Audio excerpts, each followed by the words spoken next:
Hey guys, good morning. It's Maggie and I am back today. Today I've actually got to get going in like 45 minutes, I think. Yeah, 45 minutes because it's another day of going to IV fluids. I am grateful that they are happening today because we've got a busy weekend ahead of us and it's nice to know that I'll have some fluids on board, so I'm ready for the weekend. We have one of Zach's friends visiting and his lady friend, so we're going to be doing some Halloween activities, and I just know the way it goes with this one friend that we'll be out of the house for a long time, and I may not be able to bring in, you know, my liquid IV or whatever, so I am very glad to have this. It kind of feels like I have to be sipping on something constantly to make sure that I stay, you know, hydrated. And the good thing is though, one of the things that my nutritionist put me on actually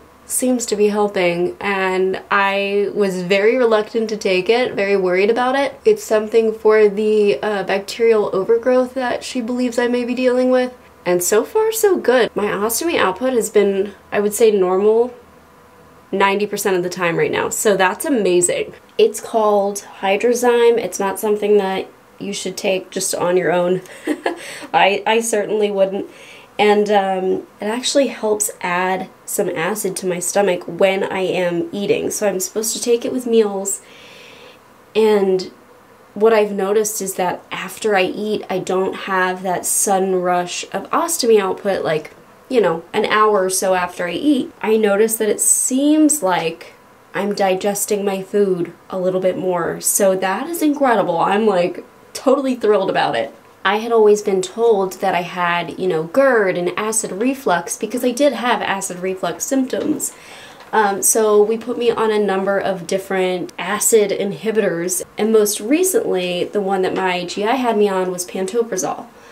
And that can actually worsen bacterial overgrowth, which I didn't know. I started looking into it and realized, oh, interesting. But that's why you have to be careful with the 𝐜𝐸𝐴𝐺, because if you actually do have too much acid, you're adding more acid in. So you have to work with, you know, a dietitian, a nutritionist to figure out, you know, what could be helpful and what may actually be harmful to you. All of this to say though, I think that I am improving, and if it keeps going this way, I'm going to ask my GI to reduce the amount of fluids that I get. So hopefully we won't have to spend every other week going to a hospital and basically killing a whole day. Before I leave for this appointment though, I'm going to do a quick bag change. It's about that time, and I actually have another appointment tomorrow. I have the saline sonogram tomorrow, which I'm kind of nervous about. So I want to make sure that my ostomy is all set for that, because I don't think I'm going to feel like changing it early tomorrow before I have to leave for that appointment. So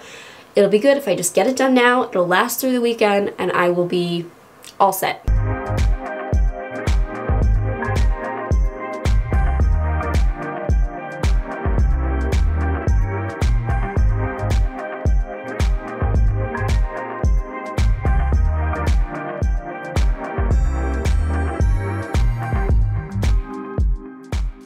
Oh, I forgot to tell you guys. So I had mentioned in, I forget what video it was, that I was having issues leaking.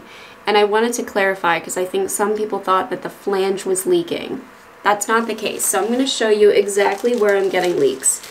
After I attach my bag, from the ring here, it's like the two rings do not click together fully.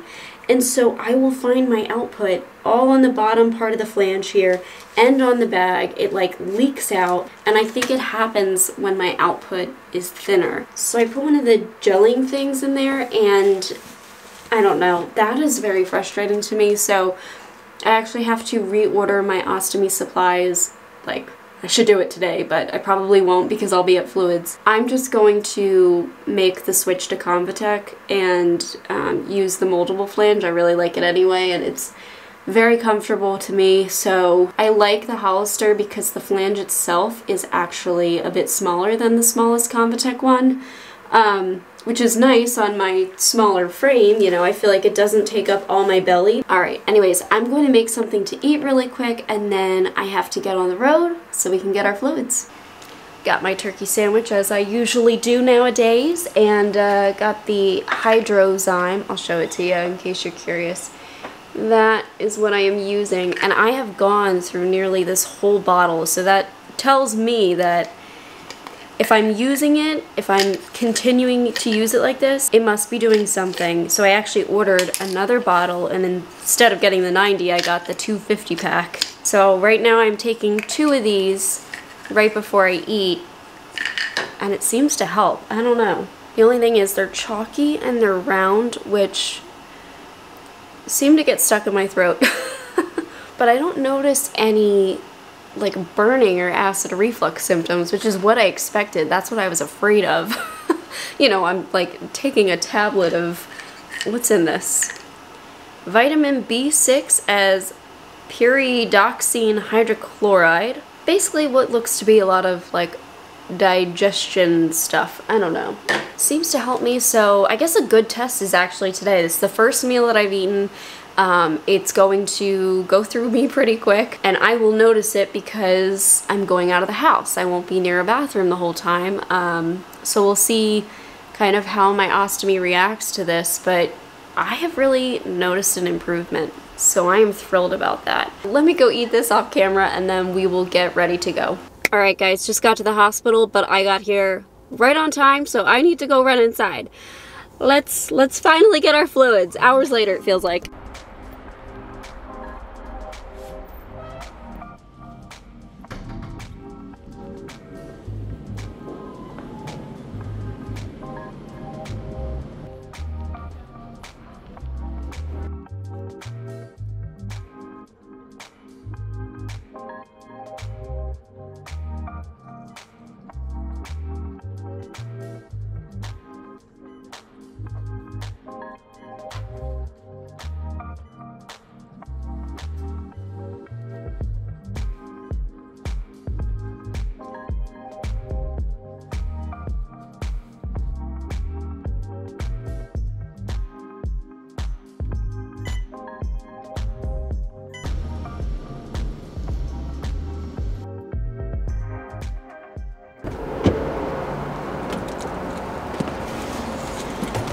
Alright guys, I am all done, thank goodness. Yeah, I had a bed today, which happens every once in a while. They'll put me in a room with a bed and I always feel, I don't know, not qualified for it. Sorry, there is fur on my lens right now.